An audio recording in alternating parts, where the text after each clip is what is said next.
Rocket force command ने मकामी तौर पर तैयार करदा फतह 2 मिसाइल का कामयाब तजुर्बा किया है। पाकिस्तान की फतह 2 मिसाइल हमारे खिलाफ दुनिया के सामने आ चुकी है, भारत के खिलाफ। और पाकिस्तान ने एक फतेह 2 शॉर्ट रेंज मिसाइल का टेस्टिंग किया है और बनाया, क्योंकि ये विश्व कह रहा है कि उन्होंने अपना बनाया और ये चाइना से लिया हुआ नहीं है। और आज के इस वीडियो में हम चर्चा करने वाले हैं कि आखिरकार क्यों पाकिस्तान ने मिसाइल बनाई। क्योंकि हमको पता है कि ये जितनी तैयारी पाकिस्तान कर रहा है, ये जाहिर सी बात है भारत के खिलाफ है। बस समुद्र के सतह के पास जाके हवा से लॉन्च करने पे ये 300 किलोमीटर तक आपके किसी भी टारगेट को मार सकती है, चाहे इंफ्रास्ट्रक्चर हो। और सबसे बड़ी बात समझिए, समुद्र ठीक है, समुद्र की पाकिस्तान की फतह 2 मिसाइल हमारे खिलाफ दुनिया के सामने आ चुकी है, भारत के खिलाफ। क्योंकि हमको पता है कि ये जितनी तैयारी पाकिस्तान कर रहा है, ये जाहिर सी बात है भारत के खिलाफ है। दोस्तों, फतह 2 मिसाइल, ये वीडियो आपके सामने है। सफलतापूर्वक परीक्षण कर लिया है।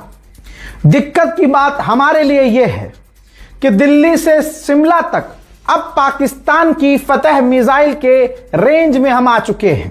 पाकिस्तानी सेना के इंटर सर्विसेज पब्लिक रिलेशंस ने बताया है कि पाकिस्तान ने अपनी खुद की ताकत से बनाई हुई विकसित फतह मिसाइल 2 का मिसाइल सिस्टम जो एडवांस है उसका टेस्ट कर लिया है। भाई, अब मैं आगे की बात क्या कहूं। 400 किलोमीटर दूरी की ये मारक क्षमता रखती है फतह 2।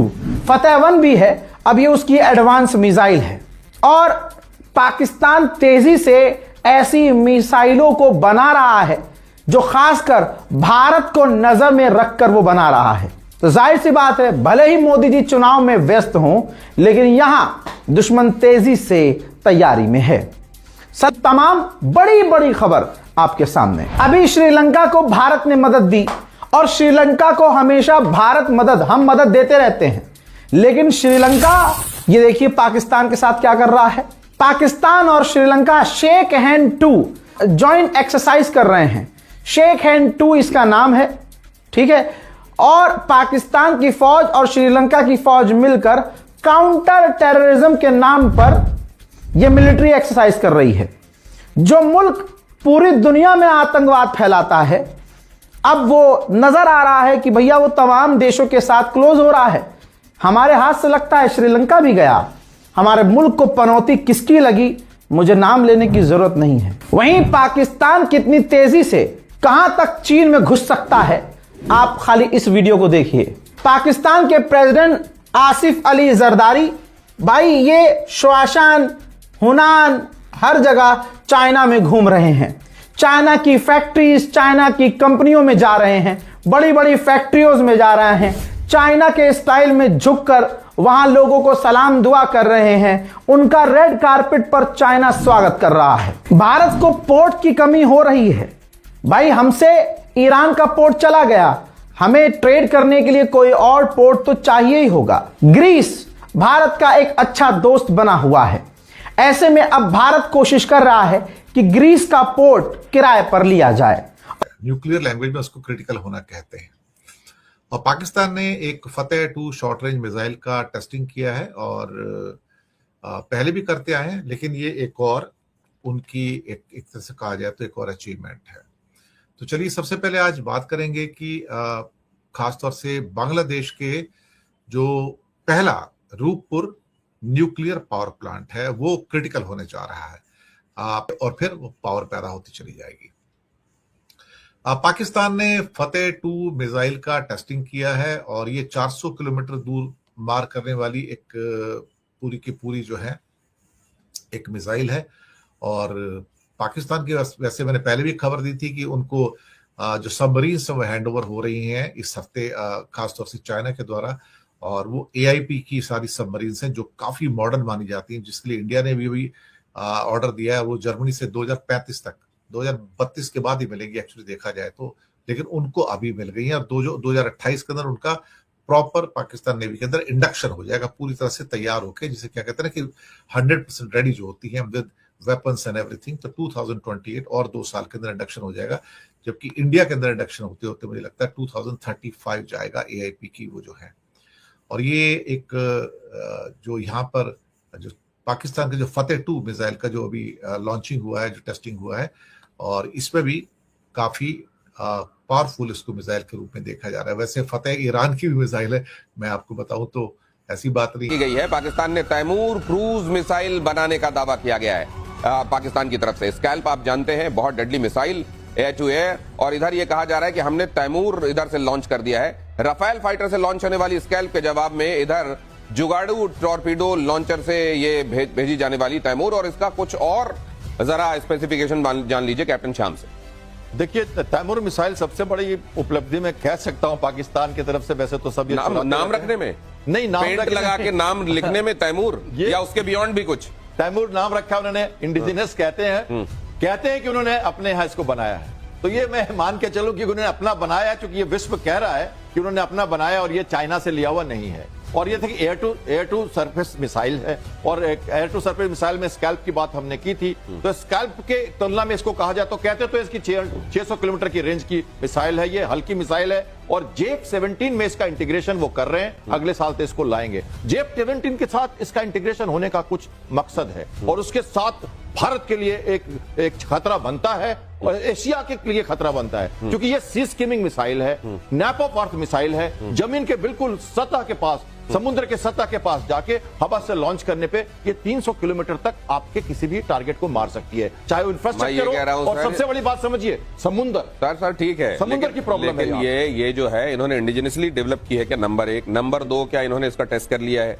क्या ये दुनिया में, क्या ये वॉर के किसी फ्रंट पे इसने अपना कैपेबिलिटी प्रूव भी कर दिया, या ब्रोशर में लिखे हुए स्पेसिफिकेशन है सर इसके? ये भी बताना जरूरी है। जरा बता दूं आपको कि 2022 में इन्होंने टेस्ट करके सब कर लिया। तो आपको ये भी बता दें कि अगर उस तैमूर के नाम पर, जिसके वो तैमूर लंग जो था, वो लंग इसलिए उसमें नाम में था क्योंकि उसका लंगड़ा था एक पैर से। तो अगर इन्होंने ये तैमूर उसी के नाम पर रखा है तो ये भी पक्का मुझे लगता है ये हथियार लंगड़ा होना। सब सोनिक है, सब सोनिक है। ये बोलते हैं कि 600 किलोमीटर मार देंगे, बोलते हैं इफेक्टिव है 250 किलोमीटर में, बोलते हैं वो हम कहते हैं नैप टू अर्थ, वो कह दिया कि इसको हम एंटीशिप में यूज करेंगे।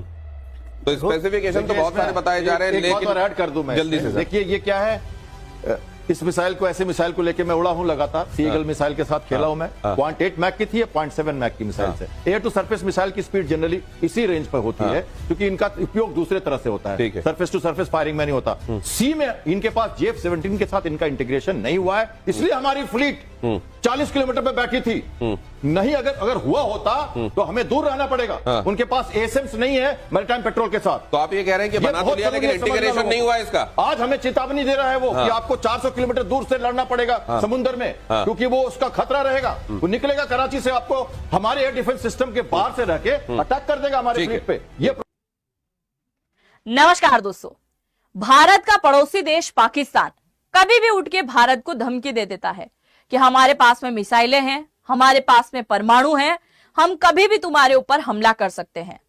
आज जो पाकिस्तान धमकी देता है वो अकेले धमकी नहीं देता है, बल्कि 2 देश भी उसके साथ में मिले हुए हैं।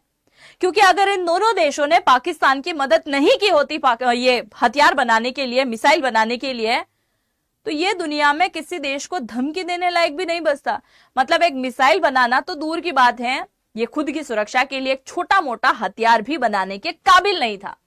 आज के इस वीडियो में हम चर्चा करने वाले हैं कि आखिरकार क्यों पाकिस्तान ने मिसाइल बनाई, आखिरकार क्यों उन दोनों देशों ने पाकिस्तान की मिसाइल बनाने में बहुत ज्यादा मदद करी, और साथ ही हम ये भी जानेंगे कि पाकिस्तान ने अब तक, शुरू से लेकर अब तक, कौन कौन सी और कितने प्रकार की कैसी कैसी मिसाइलें बनाई हैं, सब के बारे में आज के इस वीडियो में हम चर्चा करेंगे।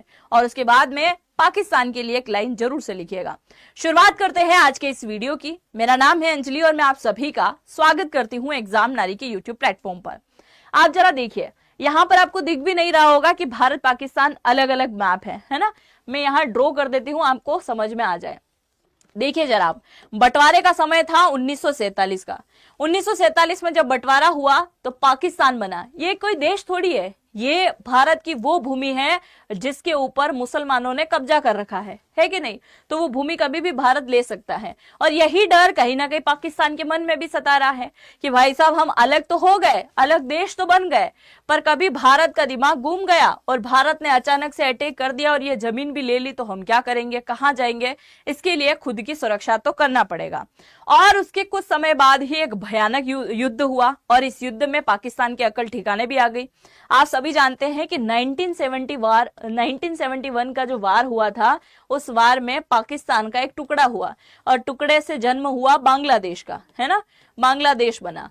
और ये जो युद्ध हुआ था 1971 का, जिसमें पाकिस्तान के 90,000 सैनिकों ने इंडियन आर्मी के सामने घुटने टिका दिए थे, 90,000 सैनिकों ने। और जब 90,000 सैनिकों ने यहाँ घुटने टिकाए तो पाकिस्तान वालों को बहुत अच्छे से समझ में आ गया कि हमारे ना तो आर्मी वाले ढंग के हैं, ना हमारे पास में हथियार ढंग का है, ना हमारे पास में मिसाइलें ढंग की हैं, कुछ भी नहीं है हमारे पास में। अगर फ्यूचर में फिर से भारत के साथ लड़ाई हुई तो इस बार तो ये टुकड़ा करके गया है, अगली बार हो सके हमें यहां से भगा दे और ये वाला हिस्सा भी वापस मिला ले। क्योंकि आज भी देखो ना, पाकिस्तान से आवाज आती है, बलूचिस्तान वाले भारत से मदद मांगते हैं, हमें अलग कर दो, सिंध वाले बोलते हैं भारत के अंदर मिला दो, पंजाब वालों की अलग ही कहानी चलती है, खैबर पख्तूनवा वाले बोलते हैं कभी अफगानिस्तान कभी भारत। तो ये बात पाकिस्तान अच्छे से जानता है कि एक टुकड़ा करवा के पूर्वी पाकिस्तान को बांग्लादेश बना सकता है भारत, तो हो सकता है कल से यहां पे भी हमला कर दे और इसके लिए हमें कुछ ना कुछ तो करना पड़ेगा। और आपको मैं यहां पर आगे की बात बताऊं, उससे पहले ये भी जरा सुन लो आप कि 1971 के अंदर जो भारत और पाकिस्तान का वार हुआ था और उसमें 90,000 सैनिकों ने हमारी इंडियन आर्मी के सामने जब घुटने टिकाए थे, तो उस समय हमारे यहाँ सरकार हुआ करती थी आयरन लेडी की, यानी इंदिरा गांधी जी की।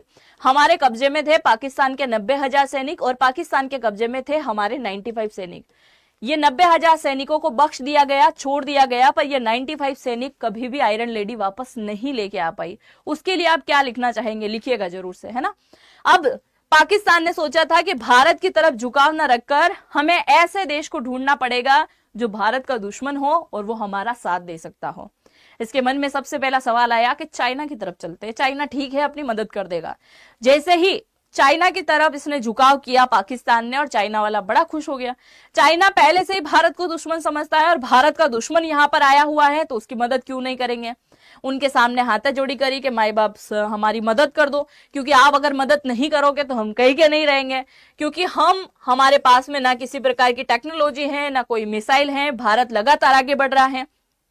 आप देखो 1971 में युद्ध हुआ, 1974 में स्माइलिंग बुद्धा चलाया गया था जिसमें परमाणु परीक्षण हुआ, हालांकि वो ज्यादा सफल ना हो सका, पर भारत वहां तक पहुंच गया है और हम आज भी कुछ नहीं है। तो कल हमारे ऊपर बड़ी मुसीबत आएगी तो चाइना वालों ने बोला कि ठीक है हम तुम्हारी मदद कर देते हैं। चाइना ने मदद क्यों करी थी बताइए। चाइना का स्वार्थ यही था, उसका हथियार बिकेगा। दूसरा, चाइना भारत को अपना सबसे बड़ा दुश्मन मानता है कि दुश्मन के पास में जाकर उसके नाक में दम करना सबसे बड़ी बात है। तो इसने पाकिस्तान की मदद कर दी और जब पाकिस्तान की मदद करी तो उसे टेक्नोलॉजी, डिजाइन सब कुछ दे दिया और उसी से पाकिस्तान ने 1980 के दशक में 1980 से लेकर 1990 के दौर में एक बहुत ही कमजोर मिसाइल बनाई थी